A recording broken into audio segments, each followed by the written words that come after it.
अगर कोई बाबा, अगर कोई ज्योतिषी, अगर कोई तांत्रिक कहता है कि वह अपने दैवी शक्ति, अलौकिक शक्ति, तंत्र साधना की शक्ति के द्वारा आपके बीमारी को दूर कर देंगे, आपको स्वस्थ कर देंगे, तो बाबा को जेल और जुर्माना हो सकता है।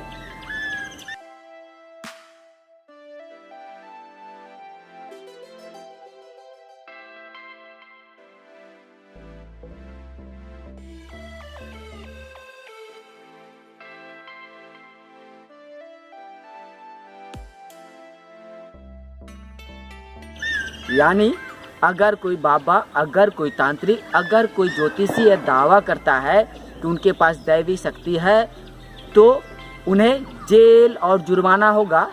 किस लिए कहिए तो, अगर बाबा अपने दैवी शक्ति, अलौकिक शक्ति के द्वारा यदि किसी भी तरह की बीमारी का इलाज करने की कोशिश करता है, अगर कोई बाबा अपने दैवी शक्ति, अलौकिक शक्ति या चमत्कारिक शक्ति के द्वारा किसी भी बीमारी ग्रस्त व्यक्ति को स्वस्थ करने की कोशिश तक करता है, तो ऐसे बाबाओं को, ऐसे तांत्रिकों को, ऐसे ज्योतिषियों को जेल और जुर्माना दोनों हो सकता है।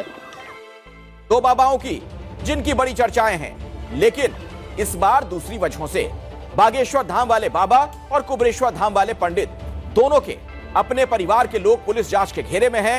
मामला दबंगई से जुड़ा है, तो बागेश्वर धाम वाले बाबा धीरेंद्र शास्त्री पर तो गिरफ्तारी की तलवार लटक रही है। बालाजी महाराज की। आज भी ईश्वर है और आज भी सनातन में था। साम्राज्य की कल्पना को लेकर के उसको चरितार्थ करने पर एकजुट हो गया। तीखे शब्द, भारत में रहना है तो सीताराम कहना है। सख्त तेवर और 100% कॉन्फिडेंस। संकट है तो हमारे बागेश्वर बालाजी संकट मोचक है। ये बागेश्वर बाबा का संसार है, जहां पीठाधीश्वर धीरेंद्र शास्त्री ही सरकार है। कहानी नहीं चलेगी, नहीं चलेगी। भारत में रहना है तो सीताराम कहना है। जिनके पास हर तर्क का तोड़ होता है, सवाल से पहले ही जवाब होता है। कि विचित्र है, पत्नी के कारण लड़ाई हो रही है, घमंडी है। बाबा सुपरहिट हो चुके हैं। महीने भर के दौरान बागेश्वर धाम का कायाकल्प हो चुका है। हिंदू राष्ट्र हो, भारत हिंदू विश्व गुरु। अब बनाना है हिंदू, हिंदू, हिंदू। तुम सब इन संतों का साथ दो। लेकिन इस बार बागेश्वर धाम के पीठाधीश्वर किसी चमत्कार नहीं, बल्कि बाबा अपने छोटे भाई शालिग्राम गर्ग की वजह से सुर्खियों में हैं। उनके छोटे भाई पर एफआईआर दर्ज हुई है। बाबा के छोटे भाई शालिग्राम गर्ग पर दलितों के साथ मारपीट का आरोप है। पुलिस ने SC ST समेत कई गंभीर धाराओं में मामला दर्ज कर लिया। वजह ये वायरल वीडियो है।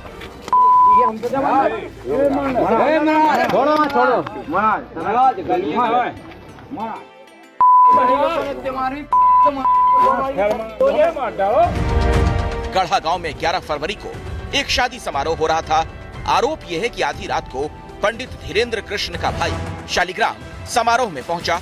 मुंह में सिगरेट और हाथ में कट्टा था। शादी समारोह में लोगों से गाली गलौज की, सिगरेट पीते हुए तमंचा लहराया, कई हवाई फायर किए। वायरल वीडियो में शालिग्राम के हाथ में पिस्टल साफ नजर आ रही है। वो बोले राई क्यों बजा रहे हो, तो कुछ लोगों ने बोला राई नहीं बजा रहे हैं, बागेश्वर धाम के गाने ही बजा रहे हैं। तो बोला मेरे से जवान लड़ा रहा, यहाँ राई नहीं बज रही थी, राई तो बजेगी नहीं यहाँ पे। और उन्होंने फिर कुछ लोगों को मारा। छोटे वाले बता रहे थे वो लोग कि बाबा के भाई हैं वो। वीडियो सोशल मीडिया में वायरल हुआ तो पुलिस ने तफ्तीश की, जिसके बाद बागेश्वर बाबा के छोटे भाई के खिलाफ FIR दर्ज कर दी गई। स्वतंत्र साक्षी हैं, उनके बयान संकलित किए गए, तो उसके आधार पर साधारण मारपीट और विभिन्न SC ST एक्ट के तहत मामला दर्ज किया गया और अग्रिम कार्रवाई के लिए एक विशेष टीम बनाई जाएगी जो इसमें जल्दी कार्रवाई सुनिश्चित करेगी। लेकिन अभी तक बाबा के भाई की गिरफ्तारी नहीं हुई है।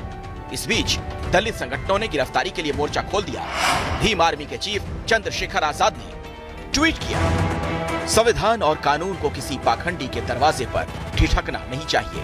इसकी अगर 48 घंटे में गिरफ्तारी न हुई तो हम अगले कदम का ऐलान करेंगे। समाज के सम्मान और स्वाभिमान के साथ कोई समझौता नहीं होगा। अपने छोटे भाई पर लगे आरोपों ने बाबा बागेश्वर को असहज कर दिया है। तो दूसरी तरफ मध्य प्रदेश के एक और बाबा के परिजन विवादों में फंस गए। सीहोर के कुबरेश्वर धाम में महिला से मारपीट हुई। आरोप कथावाचक प्रदीप मिश्रा के भांजे समीर शुक्ला पर है। नीमच से आई एक महिला ने थाने में शिकायत दर्ज कराई है। इस मामले को लेकर जब एबीपी न्यूज ने कथावाचक प्रदीप मिश्रा से सवाल किया तो क्या जवाब मिला, सुनिए। काम को बदनाम करने की साजिश कुछ महिलाएं शिकायत करी थी। वो तो क्रम लोगों का चालू है, सनातन धर्म को बदनाम करने का। ये तो शुरू से चला आ रहा है, तो आज भी वही क्रम चालू है। महिला से मारपीट का इल्जाम प्रदीप मिश्रा के भांजे समीर शुक्ला पर है।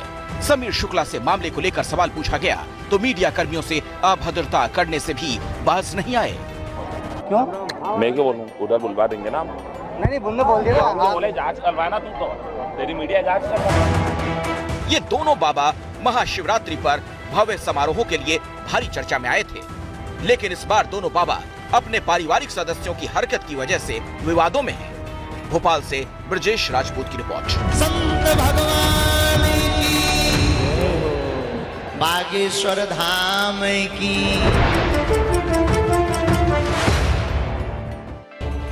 और यहाँ हम आपको बता दें कि धीरेन्द्र शास्त्री के भाई पर तो गिरफ्तारी की तलवार लटक रही है।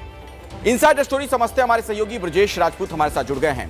ब्रजेश, सवाल यही है कि ये जो तमाम धर्मगुरु हैं, बड़ी बड़ी बातें करते हैं, क्या अपने बंधु बांधवों को ही नहीं सिखाते हैं कि कैसे मर्यादित आचरण करें? देखिए, सच्चाई इसी में है। इसलिए कहा गया है कि पर उपदेश कुशल बहु तेरे। सबसे आसान काम है दुनिया में उपदेश देना, मगर यही उपदेश क्या कथावाचक बाबा ऐसा ही उपदेश अपने परिजनों को या साथ के लोगों को या अपने परिवार वालों को देते तो आज इतना नीचा नहीं देखना पड़ता। चाहे बागेश्वर धाम वाले बाबा हो, उनका सगा छोटा भाई एक बुरे मामले में फंस गया है जो अब फरार है, क्योंकि उसने दलित के घर पर जाके गाली गलौज की है, बहुत गंदी गंदी भाषा की गाली दी है।